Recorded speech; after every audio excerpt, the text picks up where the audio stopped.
All right, everybody, we're going to wrap up the Geometry Chapter 10 practice test with problems 11 through 16.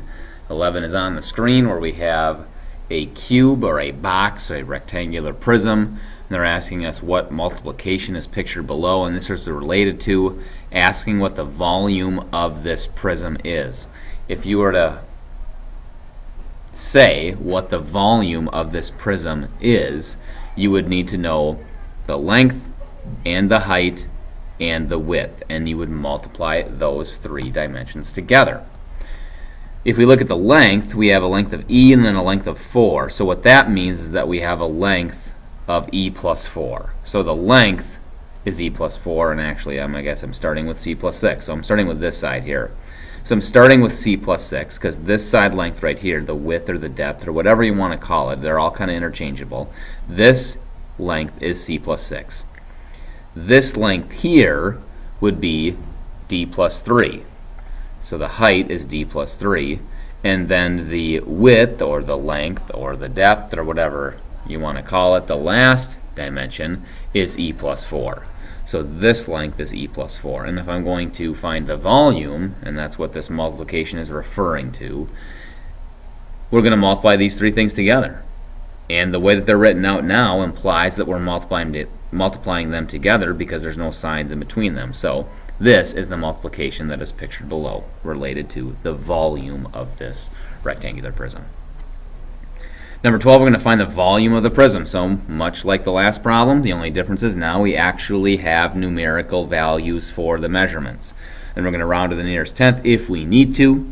So we're going to find the volume of this prism. It's a rectangular prism, and the volume of a prism is just the length times the width times the height. So we're going to do 7.2 times 5.2 times 15.6, and we're going to get 584.1 centimeters cubed.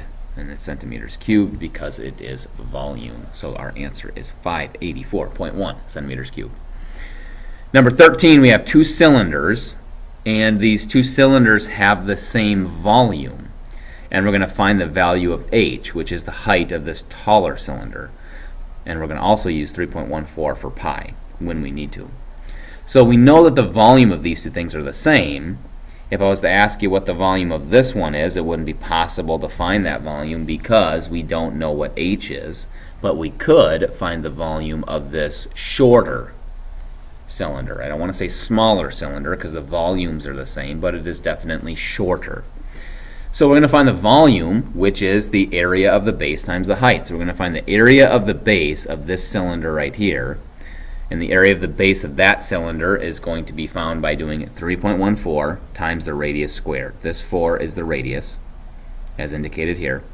This 2 is the height of the cylinder. So this calculation here is the volume of the shorter cylinder by doing the area of the base times the height. So when we do that math, what we end up getting is 3.14 times 16. The 16 comes from the 4 squared times the 2. And we multiply that together and find that the volume of the shorter cylinder is 100.48.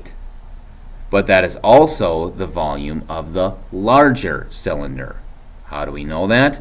Because the two cylinders below have the same volume. Now we can find the height. We plug that into the volume formula. So I'm going to take this formula right here and then just install the 100.48 in for the volume. And this will be equal to the 12.56 times h. Where does the 12.56 come from? That is the area of this circle, because the volume of this cylinder is the area of this circle times the height. And I can find the area of this circle by doing pi times 2 squared, and that is 12.56 once I simplify that. And then if I'm going to solve for h, I'm just going to divide both sides by 12.56 and find out that the height has got to be 8. This 8 comes from taking 100.48 and dividing it by 12.56. So the height of this cylinder, the taller cylinder, not the larger cylinder, the taller cylinder is going to be 8. And number 14, to find the volume of the pyramid, and we're going to round to the nearest tenth also if we have to. Volume of a pyramid is this formula here. The volume is equal to 1/3 base times height, or the base times height divided by 3. Same process there. So, and the base, this capital B, I said base. What we mean by that is the area of the base, and the base here is this rectangle. So I'm going to install those values. 1/3 from the 1/3 in the formula. The 7 times 4, this 7 times 4 here is the area of the base. The base is a rectangle, and to find the area of this rectangle, I'm going to do 7 times 4. So that's where this comes from. And then h is 9 because the height of the pyramid is 9. And from here, we just have some simplification to do. The 252 comes from 7 times 4 times 9. That is 252. And 252 times 1/3, or 252 divided by 3, it's the same thing there, is 84. So our volume is 84 yards cubed, and it's yards cubed because, again, we're finding a volume, and a volume is 3-dimensional. So our volume is 84 yards cubed. Number 15, we're going to find the volume of a sphere, and we're going to use 3.14 for pi and round to the nearest tenth. So the volume of a sphere is 4/3 pi times the radius to the 3rd power. This is the formula for the volume of a sphere. So I need this information. If I'm going to find the volume of a sphere, I need the radius of the sphere. And from the picture we have here, the radius is given to us in some way. We have the diameter, which is 17, so therefore the radius has got to be 8.5 because the radius is half the diameter. So plugging in these values, we have 4/3 times 3.14, because that's pi. Why did I replace pi with 3.14? Because it says to use 3.14 for pi. And then times 8.5. 8.5 is the radius, from what we see here, to the 3rd power. Do that simplification. This 614.125, this is 8.5 to the 3rd power. 3.14 is from the 3.14, and the 4/3 is from the 4/3. So we do a little bit more simplification. This 1,928 comes from multiplying the 614 by the 3. Multiplying these two things together gives us the 1,928.3525. Then we multiply that by 4 and divide it by 3. And we find the volume is 2,571.1 meters cubed. Again, meters cubed because it is a volume. And our last problem, to find the surface area of the sphere, and we're also going to use 3.14 for pi here and round to the nearest tenth if we need to. Surface area formula for a sphere is 4 times pi times the radius squared. Where do I get this? This is the formula for surface area because I'm asked to find the surface area of the sphere. This is the formula for the surface area of a sphere.